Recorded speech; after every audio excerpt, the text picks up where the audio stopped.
it seems like one of your latest projects, with Flip Pallot, talking about Lefty Kreh, time. That's how did that project come about? Yeah, that was it's crazy how fast things move at times, but we've got a friend who works for the American Museum of Fly Fishing, which is a nonprofit up in Vermont, that's doing some really cool stuff.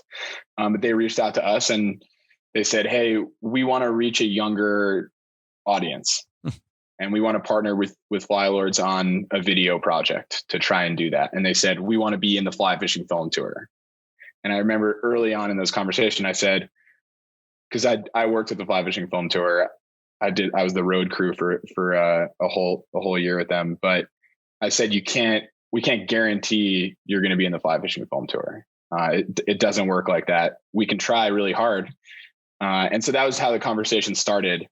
And I still remember, putting together a budget for this project. And for the first time ever, we put down a budget that would allocate enough to kind of bring all hands on board and be able to create something at a higher caliber than our other projects. And I still remember them saying, "Okay, sounds good." And I was like, "Whoa, you're actually going to give us this much money?"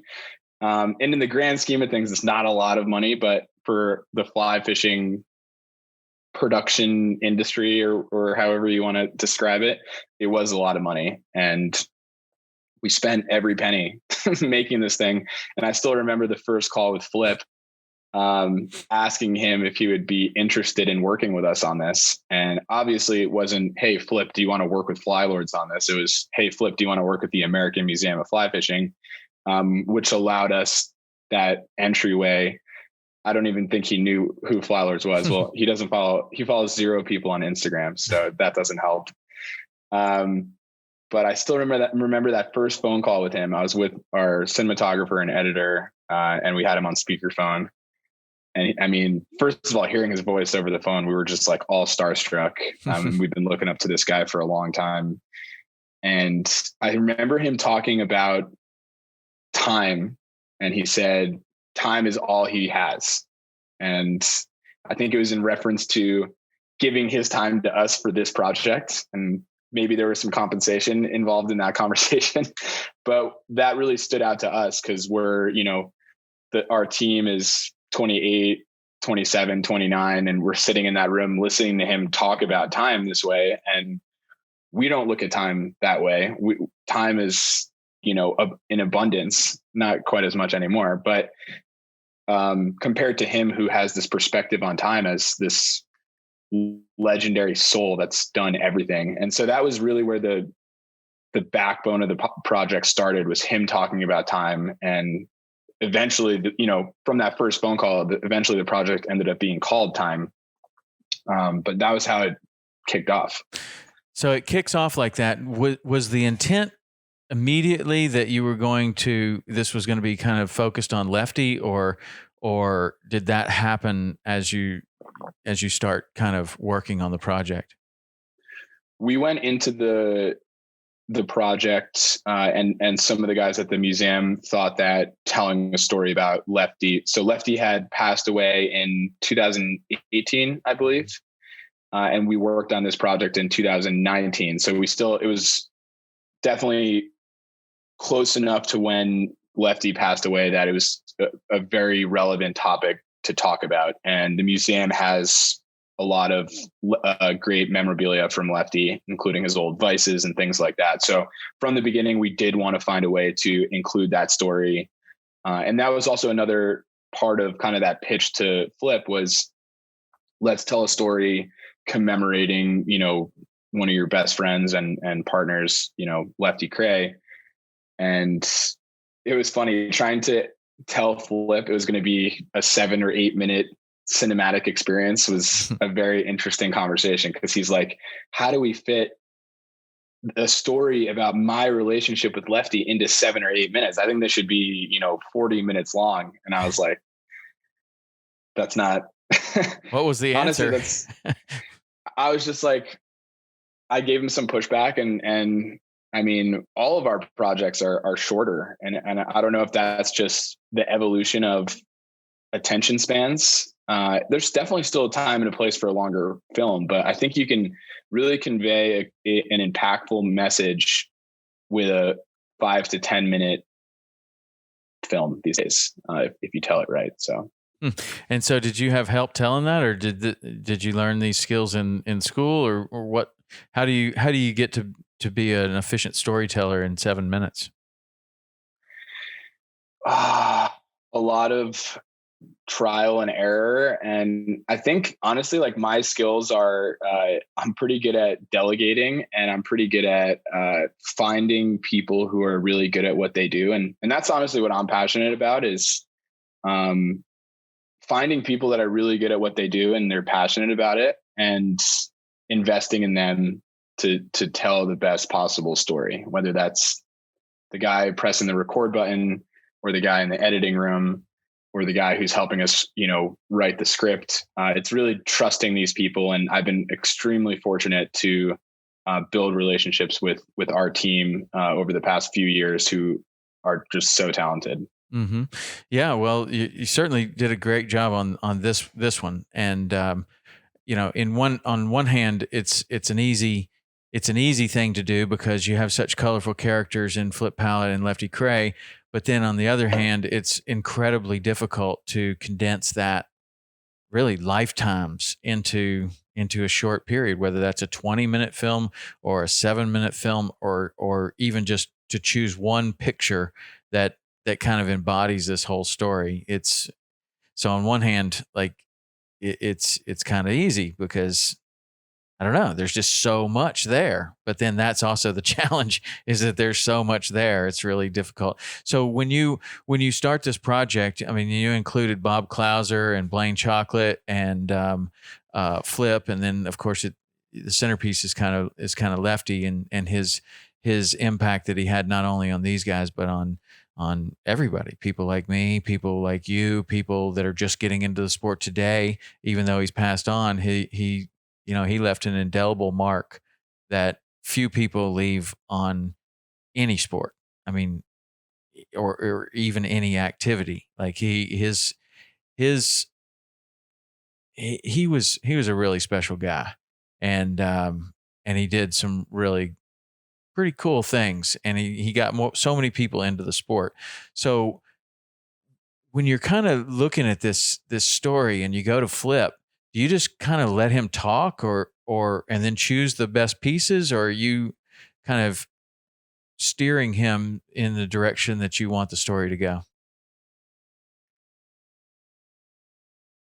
He's such a articulate and powerful person. So when we sat down with him, and this is how a lot of our projects go, is finding that right time to sit down and do a really powerful interview. We actually had Blaine do the interview with him, and the only direction we really gave was, putting together some questions. And honestly, they're not questions that I think we're geniuses for coming up with. I think any cinematographer probably would have had similar questions, but we directed a couple questions that we wanted Blaine to ask, and it was a super powerful interview. Some of those questions, one in particular, I'm trying to remember what it was. It was maybe like, what do you miss the most about Lefty, or what was your fondest memory? But it's a really powerful question. And I remember there was like 30 seconds of awkward silence, and Flip's wife had to step in, and because he was like starting to tear up, and she had to say like, all right, guys, let's take a break.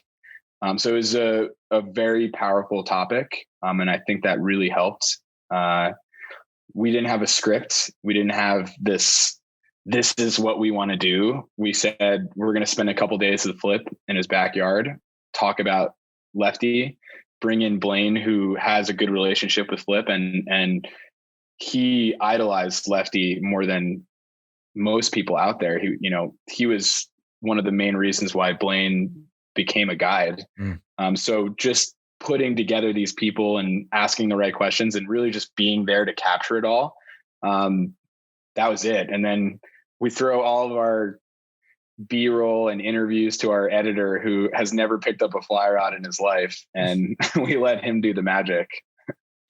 Well, he did a really good job, and sometimes our editor on Saltwater Experience is not really a fisherman, and in a lot of ways that's been one of our biggest advantages, is to get it into the hands of someone else who can tell a story not based upon emotion of being all into this world or whatever, but tell it from a different perspective of like, I know that you guys think that's cool, but it doesn't make any sense in the story arc.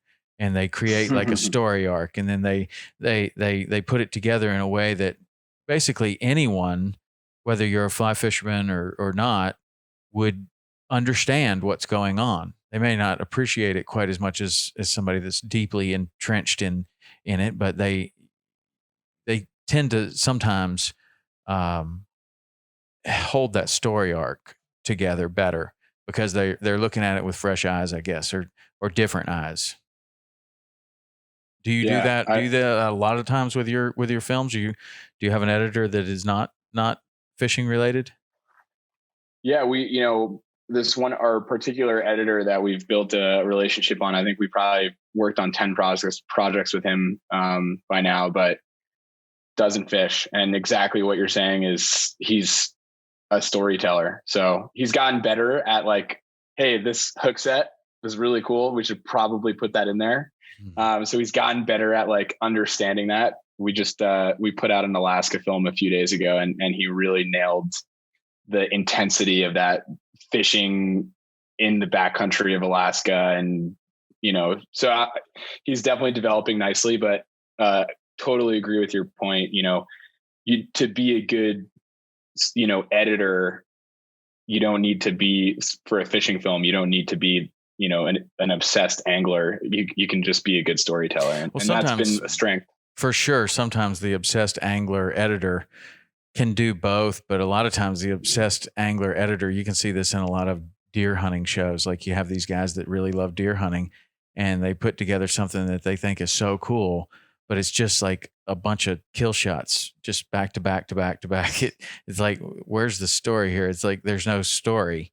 And, I mean, there's something to it, but it seems like the way that you tell a story and the way that you did in this particular movie Time is really good. I mean, that one was really good because you're also, the other challenging thing about this is you're tackling a subject that it's not easy, man, because Lefty Kreh is such a figure that it would be really easy to get this wrong and do injustice to this guy that has had such an impact on so many people. And, somehow you didn't do that. I think having Flip Pallot involved certainly helped greatly because he, has such a relationship with him, and then he's such an authentic figure that really helped. But did you have any kind of trepidation about doing that, about doing something about this figurehead? I mean, it would be like, doing something on Muhammad Ali or doing something on I mean, really on Muhammad Ali rather than Mike Tyson. But I mean, just like this incredible larger than life figure. Like did that, because you're coming to this kind of as a younger person. I mean, your motivation to get into the sport is Instagram, where other people's motivation to get in the sport might have been a river runs through it or, something 25 years earlier. So was that a thought about Lefty being such a big figure? Honestly, maybe we didn't realize how big this story was. I mean, we knew it was a big story. I think we were so focused on trying to make something for the fly fishing film tour. So we were going back and forth with a few people who, we would show the film to. Do you think it's ready to submit? And then they even gave us some feedback back on the piece. So we were so focused on making a piece that the film tour was going to accept and share, that I don't think we realized kind of the pressure of not telling the story. I think our editor felt that. He's like, I don't want to tell the story in a bad way. But we got kind of lucky there in that sense. Well, good for you, man. You did a good job with it, and I think it did Lefty justice, and it did Flip justice, and it brought in, younger people like Blaine, and then brought in old friends like Bob Clouser. I mean, it just did a really good job, and you could have continued to go on down that line, for years, of all his friends and all the people that he had impacted. But it was a good choice. You did a really nice job on it. I really liked it. I thought it was, I was impressed with it. I thought it was a really good film, and on a very difficult subject. So what do you got going on now? That.